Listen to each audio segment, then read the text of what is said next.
துலாக்கோள் போல் வீச்சிருக்கும் நடுவர் பெருந்தையான் அவர்களுக்கும் சபையர்களுக்கும் எனது முதற்கண் வணக்கம். மகாகவி சுப்பிரமணிய பாரதியாரின் துடிக்கின்ற நெஞ்சம் என்ற கவிதை வரிகளை உங்கள் முன் உரைக்க வந்துள்ளேன். நெஞ்சு பொறுக்குதில்லையே, இந்த நிலை கெட்ட மனிதரை நினைத்து விட்டார். நெஞ்சு பொறுக்குதில்லையே, இந்த நிலை கெட்ட மனிதரை நினைத்து விட்டார். அஞ்சி அஞ்சி சாவார், இவர் அஞ்சாத பொருள் இல்லை அவனிலே. வஞ்சினை பெண்களின் பாரிந்த மரத்திலன் பாரிந்த குளத்திலன் பார், துஞ்சு துமுகிட்டிலன் பார். மிக துயர்பெடுவார், எண்ணி பயப்படுவார். நெஞ்சு பொறுக்குதில்லையே, இந்த நிலை கெட்ட மனிதரை நினைத்து விட்டார். மந்திரா வாத்தியன் பார் சொன்ன மாத்திரத்திலே மனக்கிளி பிடிப்பார் என்கிற சூனியங்கள் இன்னும் எத்தனை ஆயிரம் இவர் துயர்கள். தந்த பொருளை கொண்டே ஜனம் தாங்குவார் உலகத்தில் அரசரெல்லாம். அந்த அரசியலில் இவர் அஞ்சு தரும் பேரெட்டி நெஞ்சம் அயர். நெஞ்சு பொறுக்குதில்லையே, இந்த நிலை கெட்ட மனிதரை நினைத்து விட்டார்.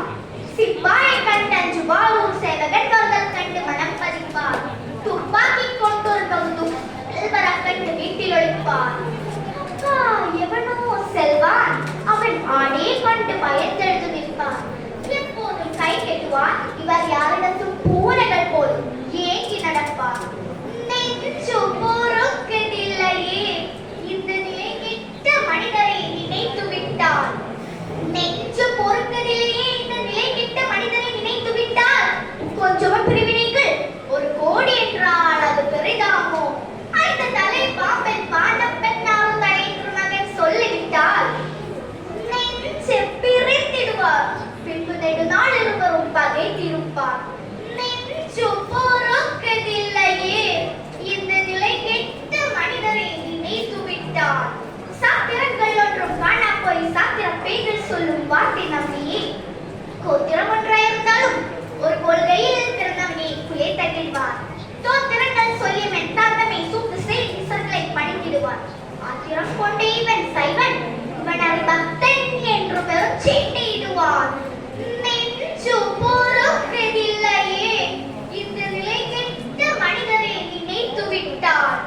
நெஞ்சு பொறுக்குதில்லையே, இதை நினைத்து நினைக்க பொறுக்குதில்லையே.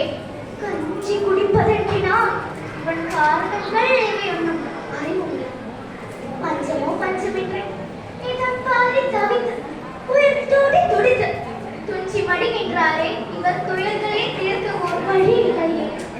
நெஞ்சு பொறுக்குதில்லையே, இந்த நிலை கெட்ட மனிதரை நினைத்து விட்டார்.